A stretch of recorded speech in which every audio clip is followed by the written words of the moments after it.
from across worlds stand and unite. No other foe or force can match their might. The once great people of this world now hide in fear. All chaos shaken by the power of sword and spear. The black-clad armies of the Dark One now draw near. But in the distance, the sergeant and the bear appear. Great heroes have passed along, no power has seen before. Wings spread far across the sky, marching across the great divide to save the world from deterioration, to end the age of annihilation. Great heroes have passed along, no power has seen before. Wings spread far across the sky, marching across the great divide to save the world from deterioration, to end the age of annihilation. Legions of Romans stand and let their arrows fly. The roaring of dragons and machines fills the sky. Secret agents and the generals they defy. Swarms of orcs and samurai raise their banners high. In the wake of death, only one man stands alone. The sergeant raises his sword, high silver shone.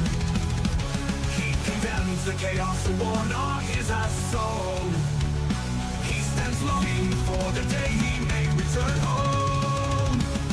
Great heroes have passed along, no power has seen before. Wings spread far across the sky, marching across the great divide to save the world from deterioration, to end the age of annihilation.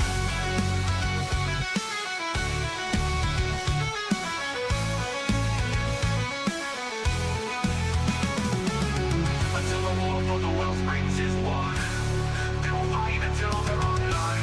But a king who will stand alone as one, and the bloodshed is finally done. Great heroes have passed along, no power has seen before.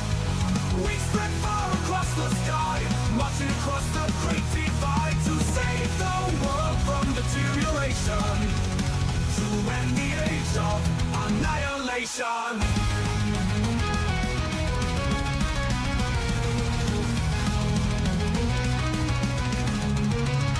Great heroes have passed along, no power has seen before.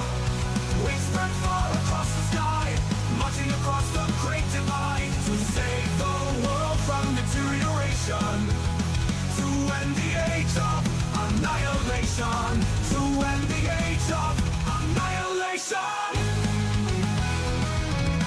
to end the age of annihilation, to end the age of annihilation, to end the age of annihilation.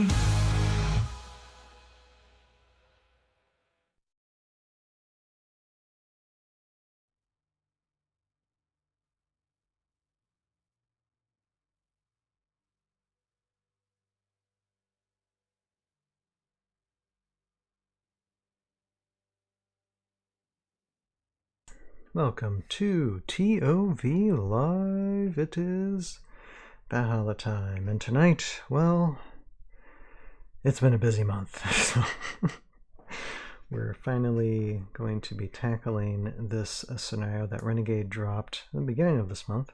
Haven't had time to do it, so we're going to do it tonight. How about we get to it? All right, so hello, happy Sunday to everybody. Happy spooky month if that's your type of thing, and just hopefully happy overall weekend to you all. I'm Ryan, aka Tales of Valhalla, or you can call me Tales as well. And we have a little bit of a tale tonight, and a little bit of lore here from this new scenario, relatively new. It's this month's scenario. That was dropped earlier, and this is called Blood and Glory at Mitonsoul's Coliseum. And there has been so much that we've had to cover this past month when it comes to Renegade, wave 6, the 3 waves in one. And we just wrapped that last Wednesday, and now I'm editing like little video segments for all that, and create like daily podcasts from those as well.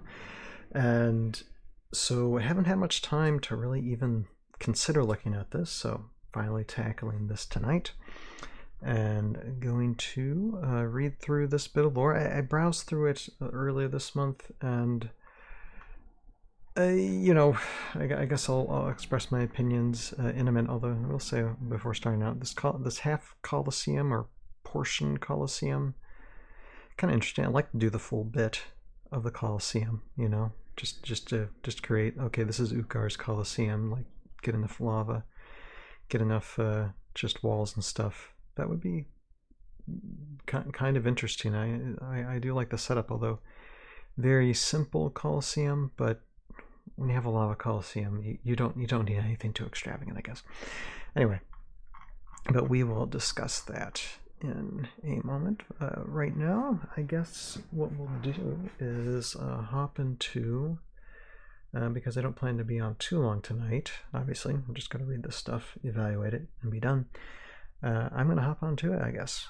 Why not? And this is not from the pen of Sonlen. This is not from the pen of anybody. So I got to think of, okay, how do I introduce this? Because I usually just say Sonlen's journal. Usually other times it's other people's journaling, but this doesn't seem to be anything. It's another vision of rulers. So this is like, it seems like it's another way to present a path of something, but we'll present it anyway as like a Sonlen's journal question mark. So how about we just get started with that? And the way I start these things is I read through them once, and then I'll read through them twice, and the second go around I just give my evaluations and thoughts then. So let us start. So we're starting first with I guess I'll just start again the scenario in here. Hold on, not so smooth tonight. So we'll start with the scenario, scenario 14, Blood and Glory at Mitonsoul's Coliseum, and that's where this bit of lore is coming from, called Vision of Rulers, and let's just say like Vision of Sonlen, Sonlen's journal, visions, whatever we're going to call it. Okay, let's get started with this. Taylord growled as he prodded forward by 2 of his daughter's minions. They still bore the crest of Utgar's house upon their shields, although it was now clear they had not truly served him in some time. His hands and ankles were bound in thick black irons, and the wounds from Drake's katana and the Solborg's gigantic hammer were still fresh. And yet, even now, the minions kept their distance as they poked him with their axes. The wiry, blue-skinned orc Nirak padded ahead of them on a saber-toothed cat, poorly suited for the heat in the Kyrian peaks. You may have been Utgar's right hand, but this is a new era, with new leaders, new rules. If you do not find a place in Leviatak's court, there is no place for you at all, Nirak said, glancing back at Taylord nervously. I advise you to beg for your life only once she gives you permission to speak.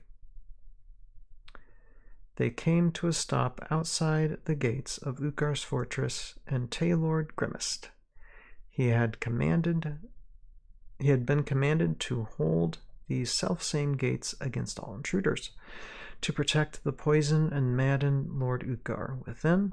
Perhaps he had gotten complacent, or perhaps he had just gotten old.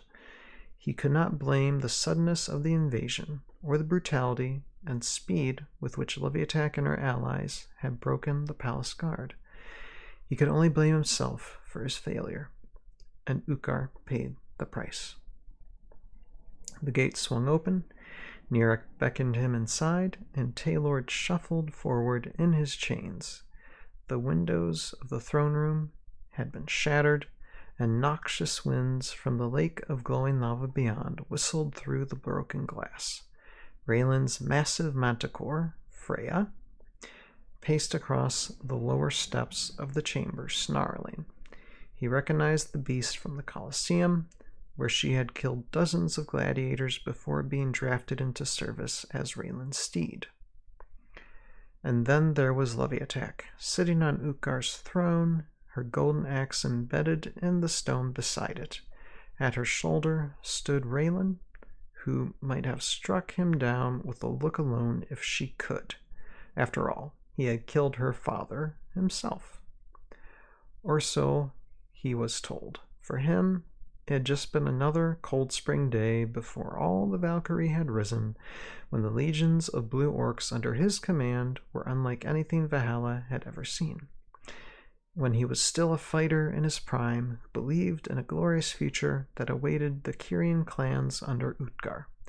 He had killed many Kyri, indeed, in those early days, but looking around at the court, this was not the future he had envisioned.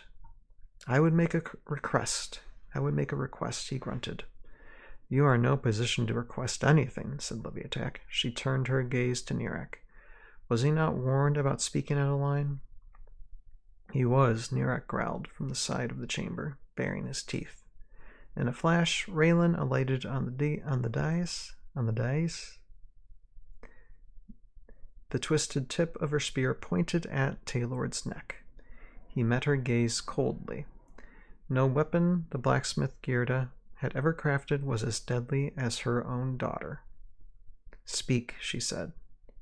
Only that for my execution, I wish for a warrior's death, he said. Put a sword in my hand, and I will face you here and now. Raylan seemed to consider this, then withdrew her spear slowly. As much as you deserve death, she said, it was not my choice to make. Unfortunately, father, I believe you are more useful to me alive, said Leviatak from the throne, and at her gesture, Raylan backed a few steps up the stairs.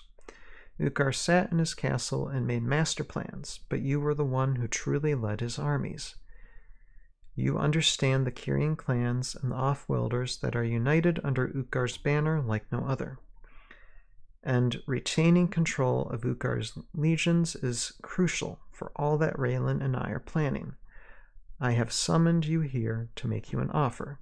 You may stay as an advisor in my court, or you may die. It makes no difference to me what you choose. Advisor, he said. On what would you have me advise? Raylan and I have defeated Utgar, said Leviatak, but behind closed doors, few were there to see it. I need to gain respect of Utgar's legions, and to do this, I need to make a show of strength publicly. I need to create a spectacle that no one can deny. Despite himself, Taylor smiled, like father, like daughter. Ah, he said, yes, I think I know just the way. All right, I think that's it. There's nothing beyond here. Okay. So this is a scene, and we're going to read through it again. So I got some thoughts on this. Now, just the title itself, the top title itself, Vision of Rulers. So this, in a sense, because we had a vision of vengeance, a vision of defeat, as you remember, from this certain timeline. And now this is a vision of rulers. So this is just a story being told, not by anybody's pen, but by what could happen, and what we are assuming is going to happen within this timeline. It's almost like branching timelines, where Raylan's defeated, and this is the timeline when Utgar's defeated.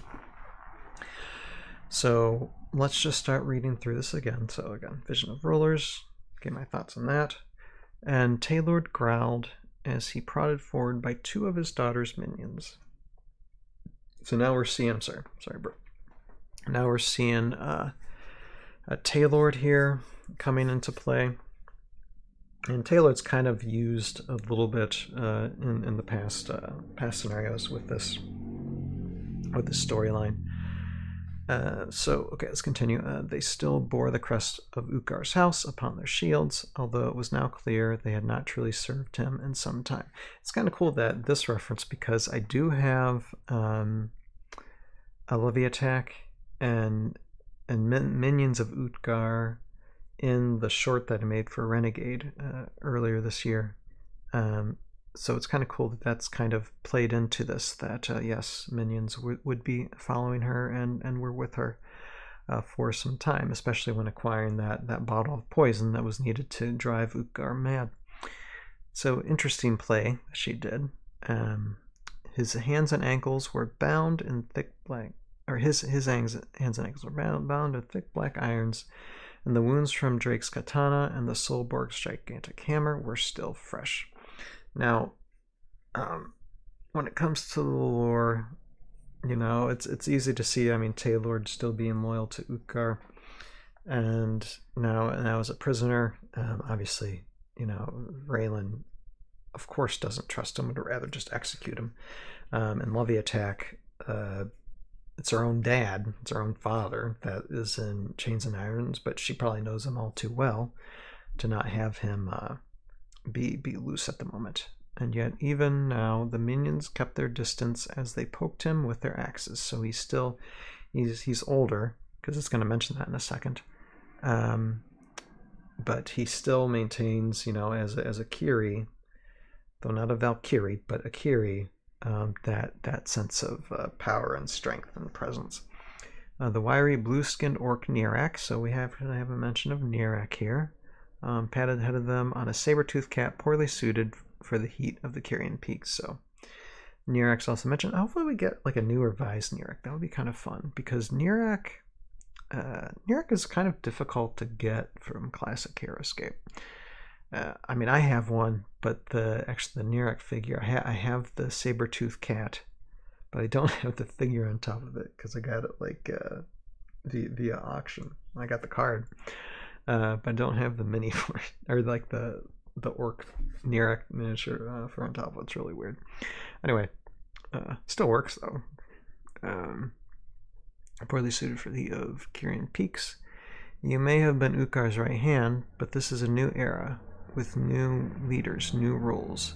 If you do not find a place in Leviatak's court, there is no place for you at all. So, and let me just read some more. I have a bunch of thoughts for this. I was actually, the last time we talked about this type of storyline with Utgar defeated, what was going to take place, you know. Leviatak, like, people are just not going to ally around Leviatak a regular Kiri, whether she defeated Utgar or not. Utgar had a commanding presence, and she's just not going to get everybody's loyalty or fealty just because she says so. At least that's how I perceived, you know, the story to be. And Nirak said, glancing back at Taylor nervously, "I advise you to beg for your life only once she gives you permission to speak." I think Taylor has the type of countenance to be like, I'm not going to let anybody tell me what to do. They came to a stop outside the gates of Utgar's fortress, and Taylor grimaced. He had been commanded to hold these self-same gates against all intruders to protect the poison and manted Lord Utgar within. Perhaps he had gotten complacent, or perhaps he had just gotten old. I would say older. I think that's the only thing I would fix there. He could not blame the suddenness of the invasion or the brutality and speed by which Leviatak and her allies had broken the palace guard. He couldn't blame what? That's like almost like a run-on sentence that doesn't give you, because that's one sentence. He could not blame the suddenness of the invasion or had broken the palace guard. Okay, he couldn't blame who or what. I don't get that sentence. He could only blame himself for his failure, and Utgar had paid the price. So he recognized himself as failing to protect, the crazy mad Utgar. The gate swung open. Nirak beckoned him inside, and Taylor shuffled forward in his chains. So they're going into the palace. The windows of the throne room had been shattered, and noxious winds from the lake of glowing lava beyond whistled through the broken glass. Why haven't they fixed that yet? Apparently there's some time after this. Hello, Dan Antonio. Love how I'm going through the scenarios. Yes, it's been a little bit of delayed, but Dan Antonio first in the chat tonight. It's been a little delayed just because of all the craziness of what Renegade has announced, so it's taken nearly a month to go through all that stuff. But yep, I wanted to catch up on this, so that's what I'm doing. Raylan's massive manticore, Freya, and I think we already knew that was the manticore's name, paced across the lower steps of the chamber, snarling. He recognized the beast from the Coliseum, where she had killed dozens of gladiators before being drafted into service as Raylan's steed. And then there was Leviatak, sitting on Utgar's throne, her golden axe embedded in the stone beside it. Interesting. At her shoulder stood Raylan, who might have struck him down with a look alone if she could. After all, he had killed her father himself. So we're looking at this past history, because those who are versed in Heroscape lore know that, Raylan does have a vendetta against Taylord, and probably still does now. You killed my father is the biggest, type of revenge tropes. Let's see here, or so he was told. For him, I like how this shows Taylor's attitude. The situation, like, oh yeah, I probably did kill him, but I killed lots of Kiri. What's another one? I don't remember. That shows like the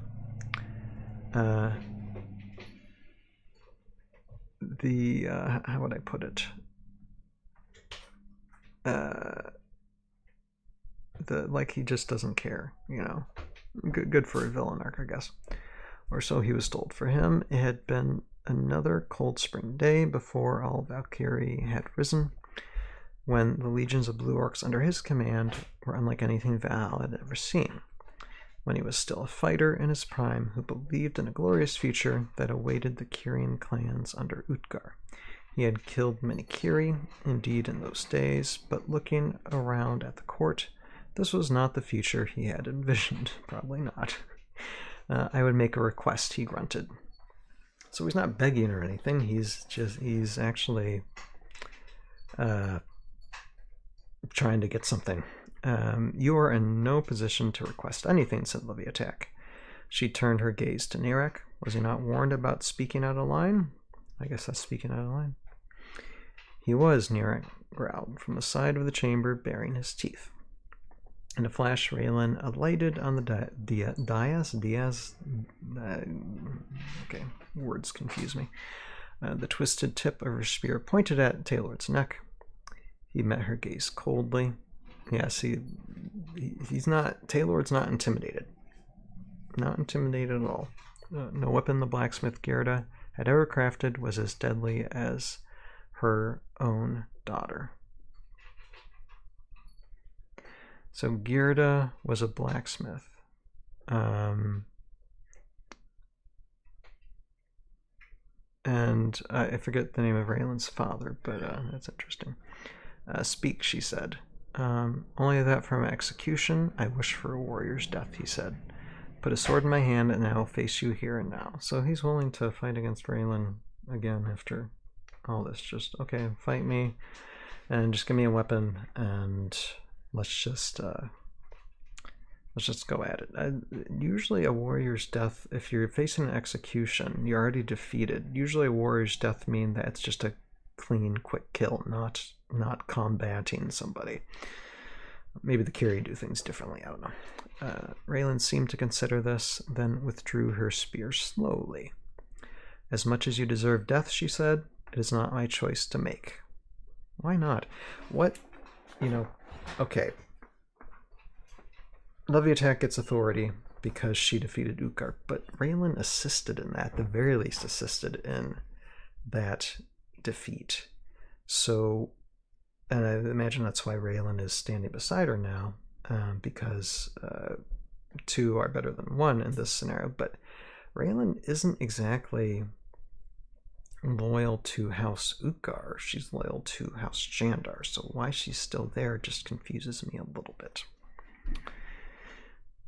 And then we have this this statement from Leviatak. Unfortunately, Father, I believe you are more useful to me alive, said Leviatak from the throne. And at her gesture, Raylan backed a few steps up the stairs. See, yeah, it just... Okay, Raylan was under, like, basically a double agent under Ukkar to attempt to defeat Ukkar. And that's fine, but Taylord was always her target in the past as well. I suppose Ukkar gave Taylord the orders. So why is she taking orders now from Leviatak? I figured Raylan is being more independent. I mean, maybe she's trying to work with Leviatak, but I'm just trying to think how that fits into her character. Besides wanting to defeat them, she has no loyalty or reason to stay under House Ukkar for any reason, unless Jandar told her to. I don't know. Maybe we're just not getting enough from this writing. Okay, let's see here.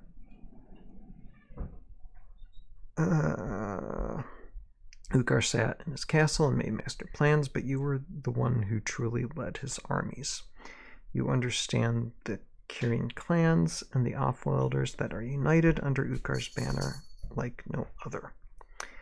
So I understand why she'd want to use him. I think it's the one thing in this that makes the most sense. And retaining control of Ukkar's legions is crucial for all that Raylan and I are planning. Again, why is Raylan so involved with this? I guess I have to understand Raylan's motivations. Maybe she is just now the liaison between like House Ukkar and House Jandar. Maybe, but I think Raylan's too close to this. I have summoned you here to make you an offer. You may stay as an advisor in my court, or you may die. Okay. It makes no difference to me what you choose. Then why did you say it? It makes no difference to me. You actually, it seems more like you kind of need him. Because again, I explained this before, the last time in the storyline. Leviatak does not have the authority that Ukkar did. Leviatak does not have that authority. She doesn't have the might, the power. I don't think she's drinking from any well springs to become a Valkyrie. She is just a Kyrie warrior, in a sense. And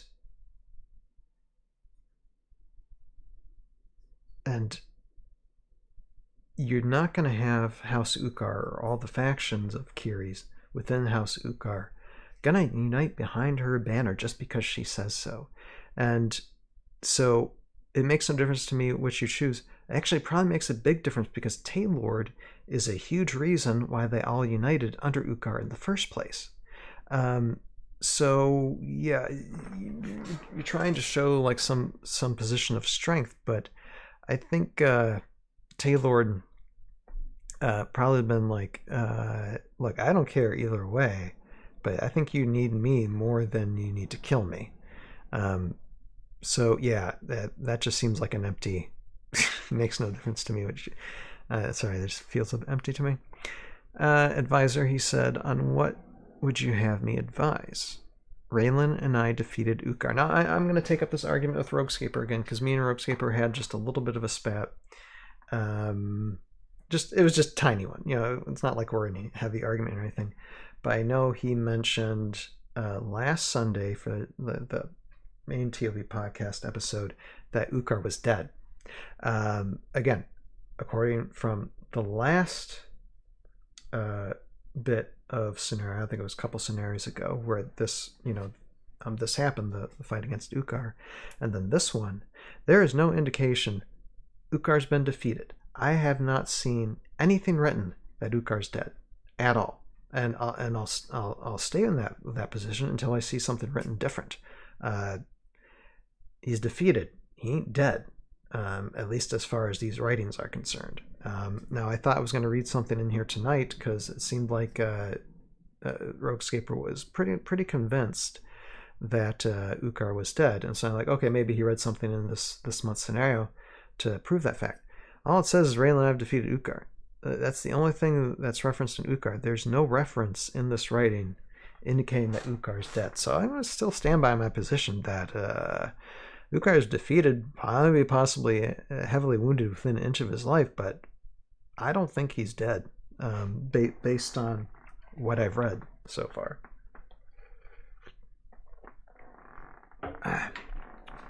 That's just me taking that position. Of course, if someone could say, oh no, the writing here shows that, it says he's dead, they had a Kiri doctor examine his body, and he's not breathing anymore, so he is dead, or mostly dead, which is a big difference between mostly dead and all dead. But I just don't see that here. Get behind closed doors. A few were there to see it. I need to gain the respect of Ukar's legions. Boom, boom. There you go. And right there, I had already talked about that a few scenarios ago. She needs backing, and she knows she ain't got it. She ain't got it. Read the room, So again, when she says, again, it makes no difference to me what you choose. Actually, darling, yeah, it does make a difference. Taylor holds a lot of weight, and you just admitted it right here. And to do this, I need to make a show of strength. Publicly, I need to create a spectacle that no one can deny. Despite himself, Taylor smiled, like father, like daughter. Ah, he said, yes, I think I know just the way. I'm probably going to read that in the scenario. So that is the end of that. What do I think of that overall? Well, it continues the storyline scenario. Like I said, a lot of it is slightly confusing to me. I mean, it's good that they have like a little bit of classic characters in that, Taylor and Nirak, and even the minions who haven't like redone their Ukar crest shields. But okay, if not Ukar crest, what? House Levy attack? And what does that crest supposed to be? I don't know. I'm overall confused by this. And you can already tell, even with Raylan standing beside Levy attack, which again, that confuses me to no end. Raylan, just go back to Yandar unless she has a communication with Yandar to stay there. I don't know why. I would say if I were Yandar, I'd just be like, okay, House Ukar's broken. Let them hash it out. But that's no longer our problem. I don't know. Like I said, I don't find a good reason for Raylan to stick around, unless it's just like, oh, I'm so much best friends now with Levy attack. I don't consider Levy attack a kind Kiri.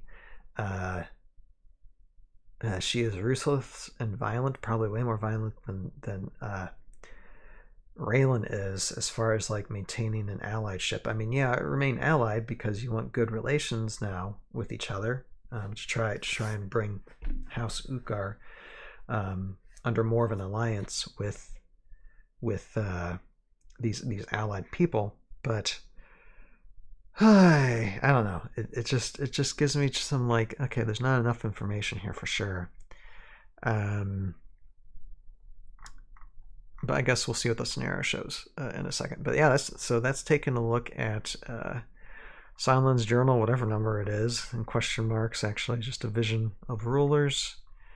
And this just leaves me with more questions than but like I said, it's a couple pages, so hopefully we'll get more of an explanation sometime down the line. But I can see this either like the last thing. Well, let's say conclusion wise, the last thing they should do is like, okay, Levy attack tries something. She has Taylor at her side. She's got Raylan at her side, and all of a sudden, all the Kyrian clans around House Ukar starts unifying, and everybody sings Kumbaya.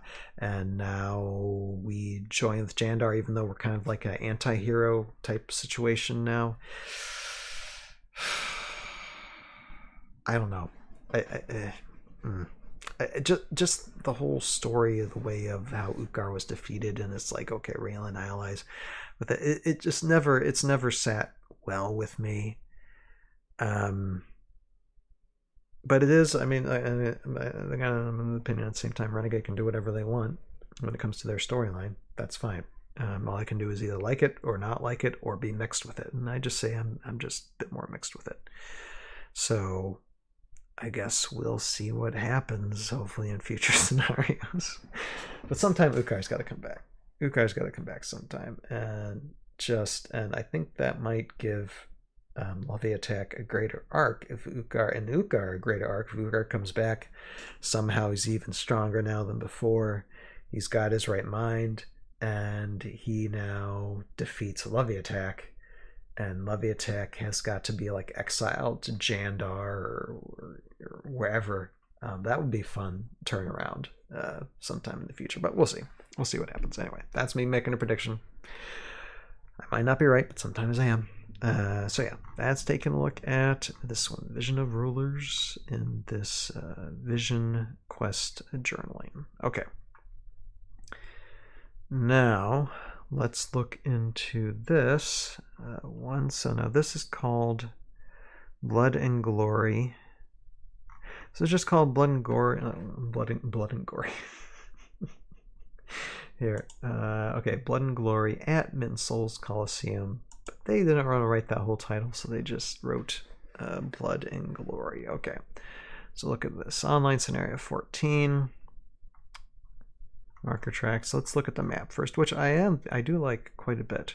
It's a nice way to get just a portion of the Coliseum out here, and required sets: 1 Lands of Valhalla, 1 Lava Fields of Valhalla, 1 Roads of Valhalla, 1 Ruins of Valhalla, 1 Glyph Pack, and common figures are optional. That would be great just to, okay, you got a portion of this to get enough tiles, and this would take a lot. I know it's a lot of money, that's why I only do a portion of it, but it would be cool to see just to build out the entire length of this Coliseum, you know. And now I'm kind of interested at what a Taylor is suggesting. Maybe he's telling Leviathan to go into the Coliseum and fight everybody.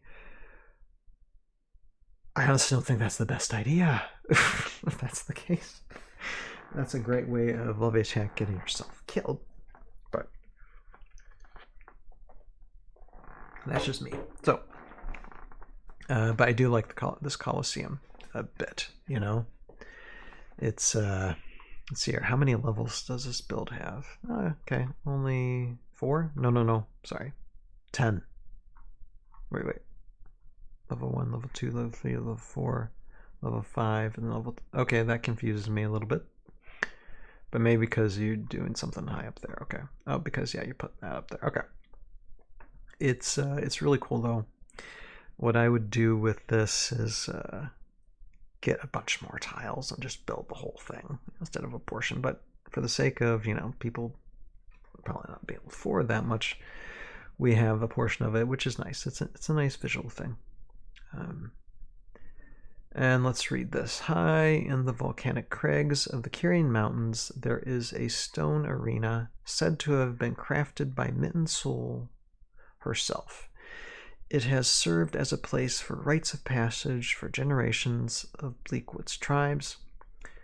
In the early days of the war, when the Valkyrie Uthgar was just beginning his rise to power, he summoned 83 Kyrie from the tribes of Bleakwood to a brutal fight for the ultimate prize, to drink from a wellspring and to serve as his right hand.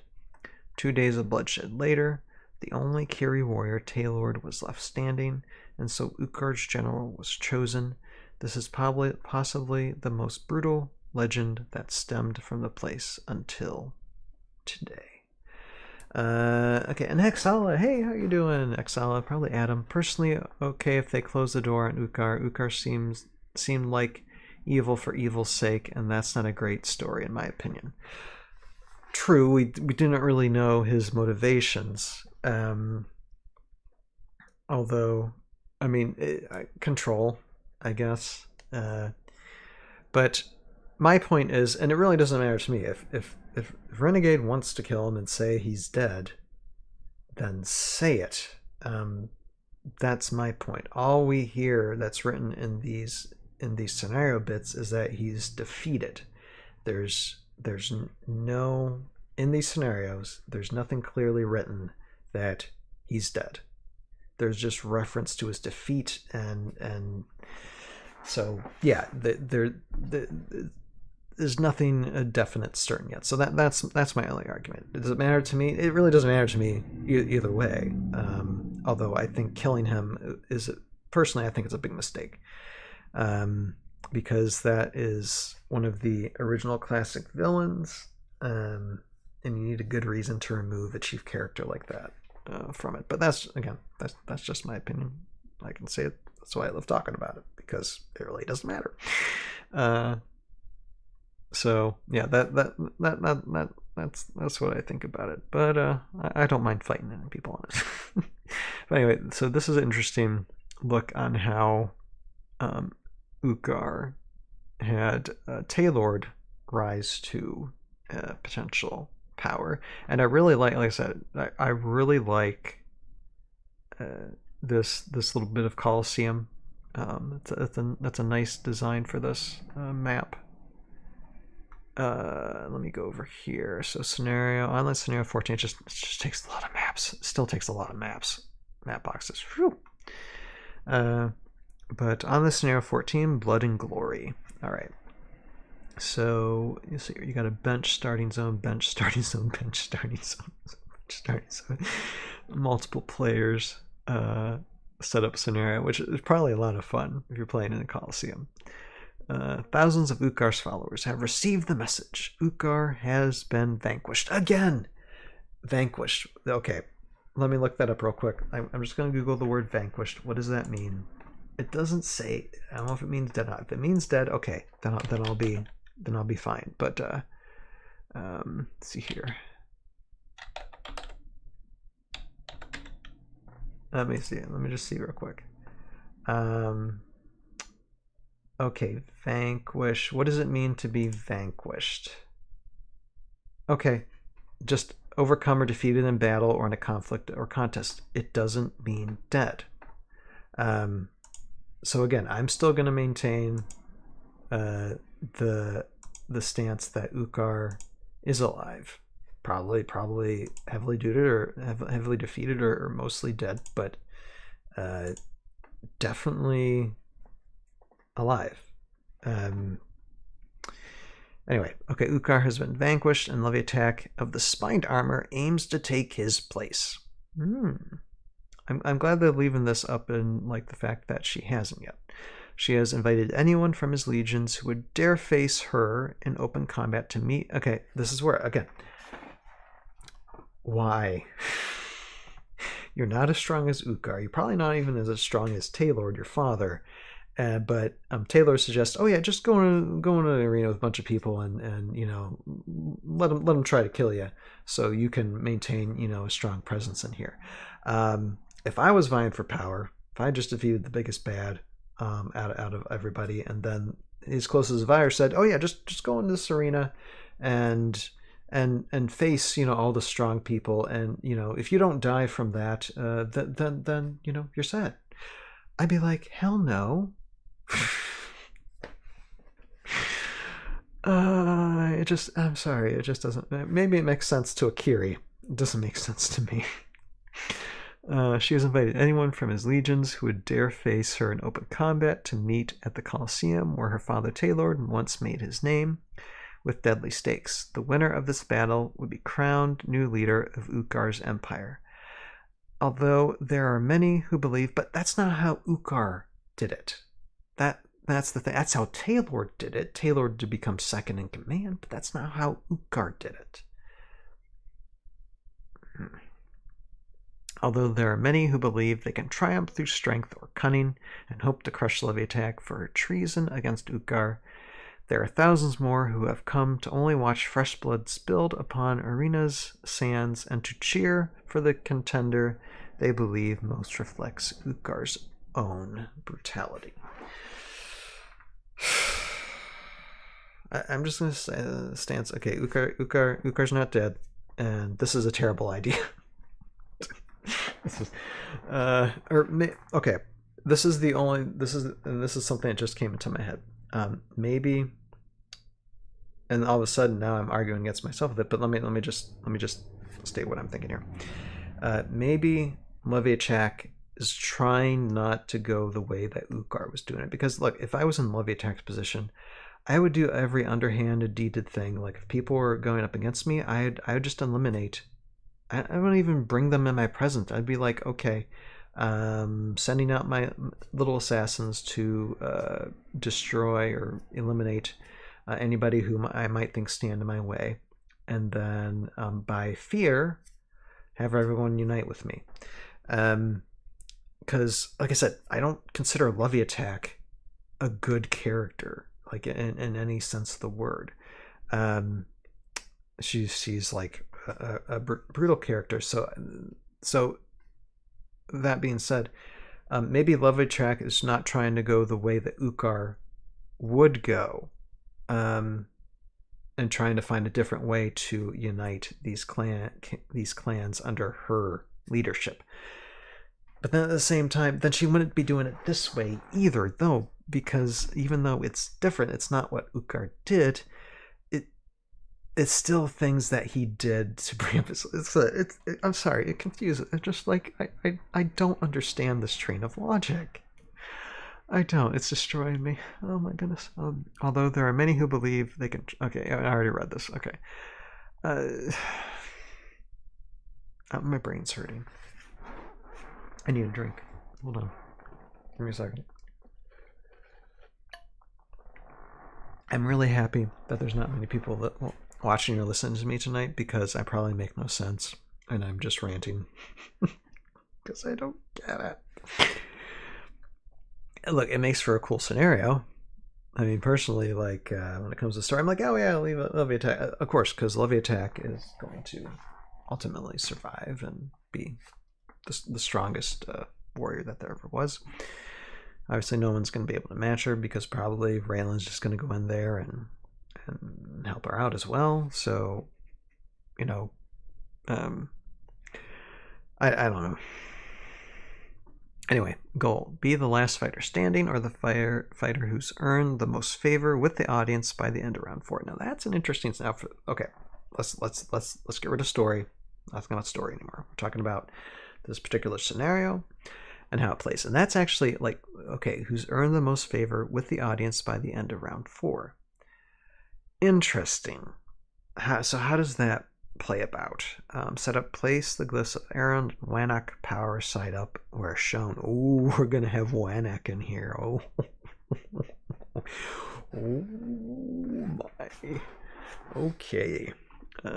Players will need a method such as pencil and paper to keep track of their score of favor throughout the game. Okay, a favor score. Now, this is one thing about like Renegade scenarios. They find different ways to do a scenario type play. This is interesting. With 2 or 4 players, place a pool of treasure glyphs next to the battlefield that contains 4 treasure glyphs for each player. Each player brings a pre-made 450-point army. In addition, each player may bring 1 common army card and its figures to add on the Coliseum monsters pool. Place the figures chosen as Coliseum monsters on their army cards next to the monster starting zone. Monster starting zone right here.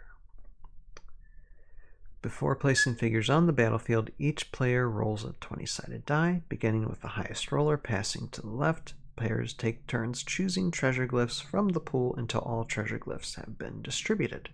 When a treasure glyph is chosen this way, the player may place it on the army card of any unique hero in their army. Then, continuing in that order, players choose a starting zone and a matching bench area. Each player may place any figures they choose into their starting zone. Okay. And any remaining figures that would normally begin on the battlefield are placed in any spaces in that player's bench area. Okay, victory.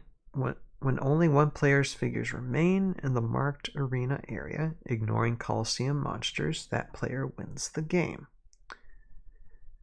If no one has won by the end of round 4, the player with the most favor, who still has figures in the arena area, wins. Sudden death. In the event of a tie, clear the battlefield figures and set of all the treasure glyphs that were used in the pool at the start of the game to the side. Each of the tied players chooses one hero that began the game in their army and places wounds on it until it only has 1 life left. Ooh. Each player rolls a 20-sided die, starting with a high roller and passing to the left. They place their chosen heroes in the red monster starting zone, then continue the game by placing order markers and rolling initiative as normal. The player with the last remaining figure on the battlefield wins. There is no Coliseum monster turns and sudden death rounds. Special rules. The bench. The battlefield is divided into the arena and the benches. All bench spaces are out of bounds for play and serve as a storage space for your figures yet to enter the battle. Once the game begins, figures cannot be placed on or moved through bench spaces. Figures on the bench are not in play, cannot be targeted, wounded, or destroyed, cannot be affected by glyphs or special powers, and do not have any special powers. At the start of each round, before placing order markers, you may move figures from your bench to any empty spaces in your starting zone. So you got 3 spaces for start zone. So you only can do just a few people, a few miniatures at a time. Okay. Earning favor. Acts of brutality earn the crowd support and favor. And of course, players keep track of their favor throughout the game and gain it in the following ways. Gain 1 favor for each wound you inflict on an enemy figure, up to the number required to destroy that figure. Gain 1 favor each time you destroy an enemy hero. So for wounding them and destroying them, after taking a turn with a unique hero, you may remove a treasure glyph from that hero's army card to toss treasure into the crowd to gain 1 favor. Oh, that's kind of cool. If the chest of Brandar is removed this way, gain 3 favor instead. Ah, interesting. I like that. That's an interesting spin. Have gained favor in that way. Coliseum monsters. Coliseum monsters are let loose into the arena to test the contenders. After all the players have completed all their turns each round, the player who has the lowest favor score chooses 1 of the unused Coliseum monster army cards and places the figures from it into any empty spaces within the red monster starting zone. Then that player takes a turn with all Coliseum monsters on the battlefield. Coliseum monsters are enemies to all players and always make leave-in engagement attacks, even while not controlled by any player. For each wound a Coliseum monster inflicts on a player's figure, up to the number required to destroy that figure, that player loses 1 favor. Okay, so that's a way of earning and losing favors. Okay. Cooling lava. Molten lava spaces on this battlefield are counted as a type of molten lava called cooling lava.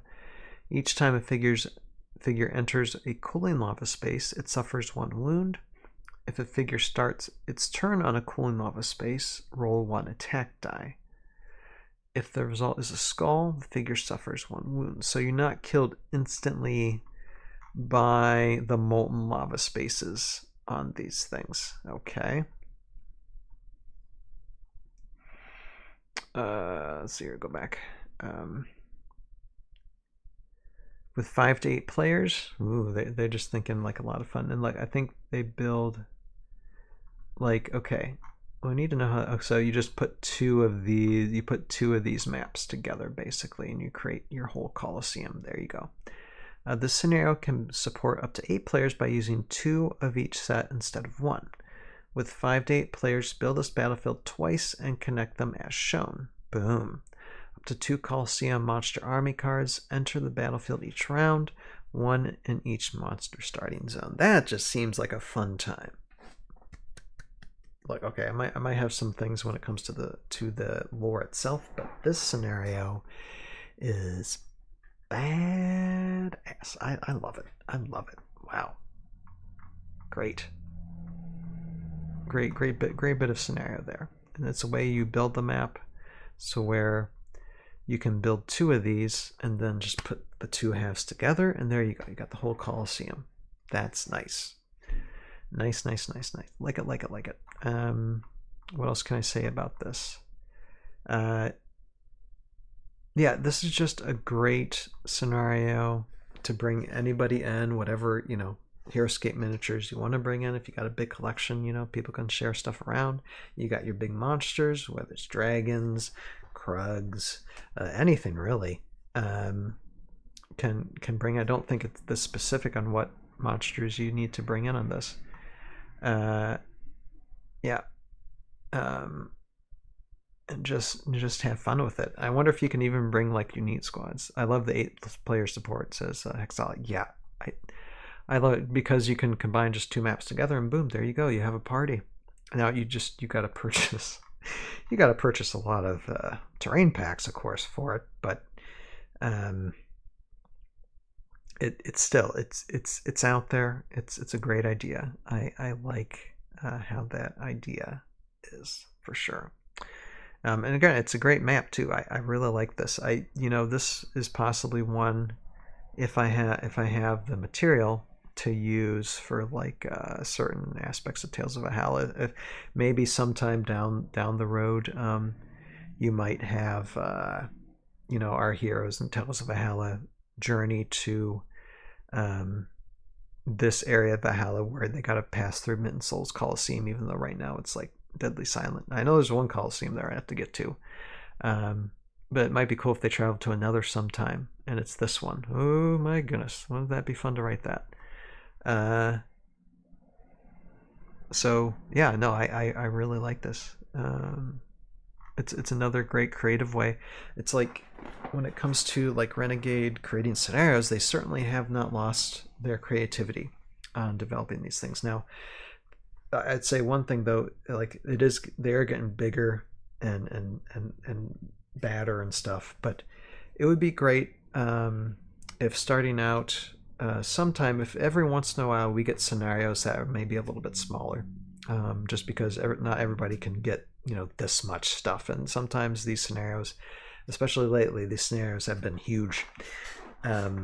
So maybe find a way to make still a unique scenario, a well thought scenario, but something that we don't have to use as much stuff or minis, yet still have a reasonable amount of people to play. Even if you can't bring in 8 people, maybe to have a scenario small enough to where you could do like a scenario to where 4 people playing together, but you can also have the same scenario with 4 other people playing, playing like kind of side by side. And that if you have a group of people, that's one way to do it as well.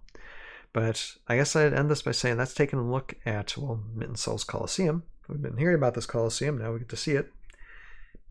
Really nice design, and the little bit of lore behind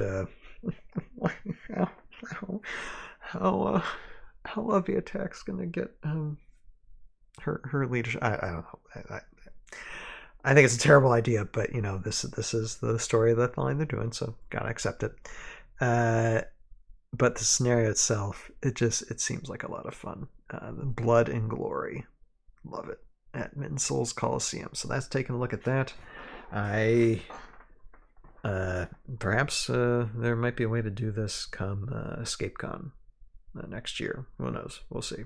I don't know if we'll have the time, but it's another one I definitely will put away into my archives to hopefully someday do it in the future. So good job.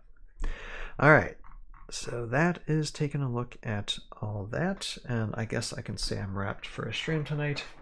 Only been on here for an hour. It seems like too short a time, but at the same time I do got to get to bed sometime soon.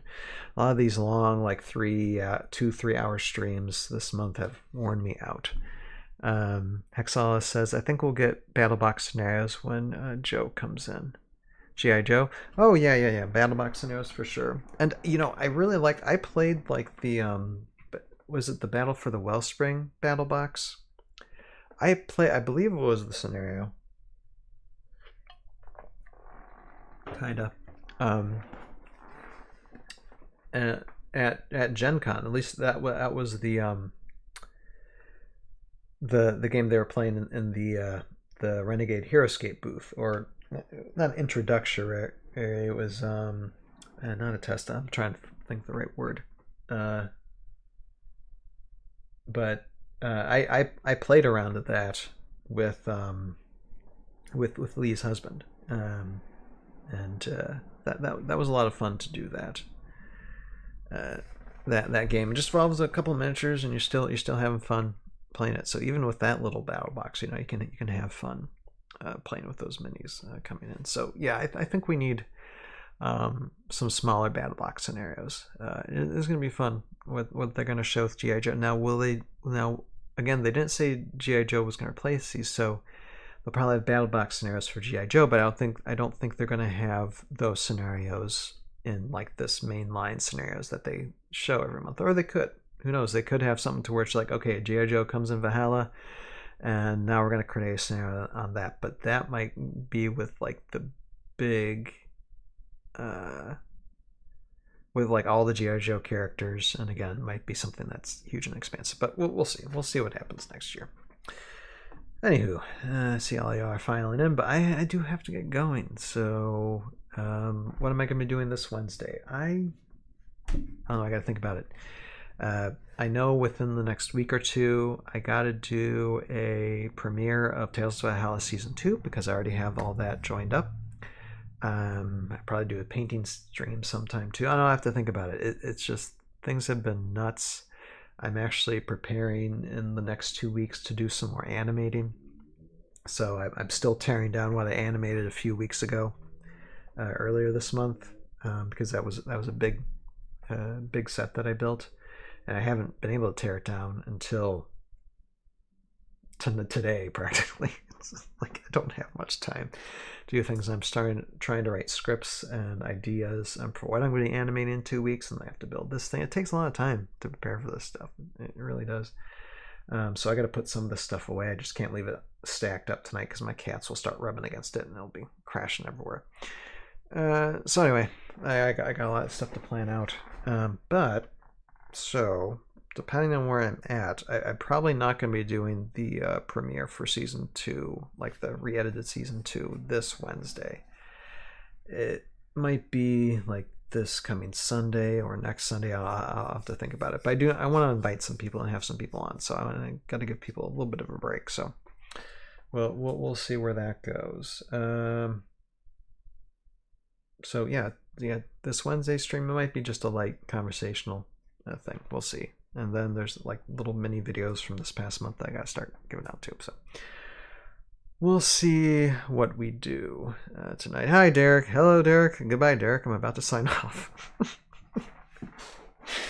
already did the stuff. So hit rewind. But I guess I'll talk to you in a second. How are you doing? I hope the day, the weekends are treating you well. I am, like I said, just winding down for tonight. Got some Heroscape terrain that I gotta put away, and eventually, like in a week or two, rebuild.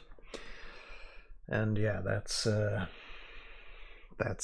plan for now, barring any life experiences. Oh, you're fine, Derek. You can say, hey, what's up? If you're doing good. I know you're keeping busy with your channel, releasing. I think I saw some Hero Quest stuff that you were releasing in the past week. So yeah, I'm glad you're keeping busy. I'm keeping busy myself. I think about, okay, what's for next year. Well, I guess I'll say one thing though. Well, if Derek wants to comment, hopefully next year. I think and Dan was excited about this when I mentioned it last Wednesday. I think a couple people were excited over the fact that yes, I'm animating again, and while I'm in the process of doing pre-production for Tales of Alice Season 4 and Season 5. That's mostly just script writing, because it could be probably a long script.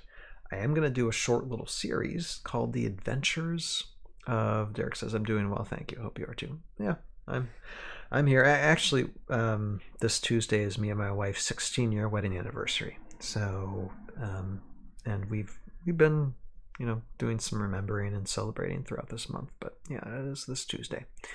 So, I guess I can say that, so yeah, doing pretty good. But again, okay, let me talk about the series though. So yeah, it's called The Adventures of Sylvaris and Light Fairies, Sylvaris and Light Folly. And so Sylvaris and Light Folly just run into a little bit of an adventure in between the events of seasons 3 and seasons 4. And I suppose I'm going to give this away because the script is very fluid. Like, I've animated a scene already, like this month when I was doing animating, and the scene itself hadn't been fully fleshed out. It's still not fully fleshed or written out yet, so I might have to do other animating takes of it. But it involves Krug, and Sylvaris basically gets information that Krug is going to Thaylink Tundra for the possibility of finding the device to revive Utgar. Because I needed to build some stakes for this, And so Sylvaris goes to Thaylink Tundra because he thinks automatically, oh, maybe it's in the place that Geraint and Light Folly are stationed there by force. But they're still there. And goes to warn them, and let's just say that Sylvaris and Light Folly find themselves in a position that they're lost, and they got to find their way back to prevent Krug from doing whatever he's going to do. And you almost call it a misadventure too, in a sense. But yeah, Sylvaris takes Light Folly under his wing a little bit, and they have a little bit of a friendship developing, and also I'm trying to evolve their characters as well. And never mind the fact that I'm trying to find a way to easily make a little bit of a mini series voices that are already ones that I do, so I don't have to request anybody to do that much work. I'm trying to create something that's not going to be too much work for me. Yet still hand it out to you guys. It still develops the characters in TOV, and it gives you a little something enjoyable to watch while I'm working on season 4. So because season 4 might take years, it might literally take years to develop and do.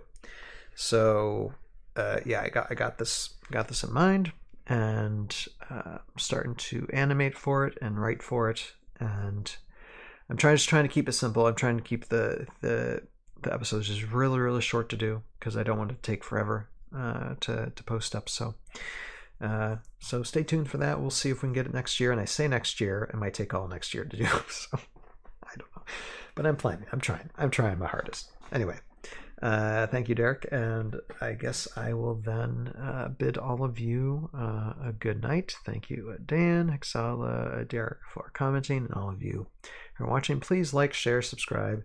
Link in the description below. I got an affiliate link for Renegade, because I think most people watch this in the States. But I noticed that there's links actually for the UK and other places that I might eventually put as well. Because I noticed that Chris Perkins does that. Who else? Sir Heroscape does that. It's interesting. But yeah, check it out if you want to. A little way to support this channel. If you buy Heroscape through Renegade or pre-order stuff, it gives me a little bit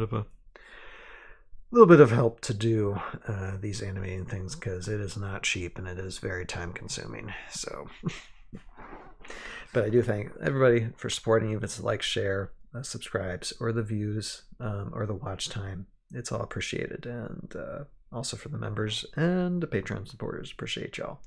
So until this Wednesday, when we do whatever we're going to do, you have a purpose in your life. find it, pursue it, live it, and we'll see all of you next time. Later now. Bye bye.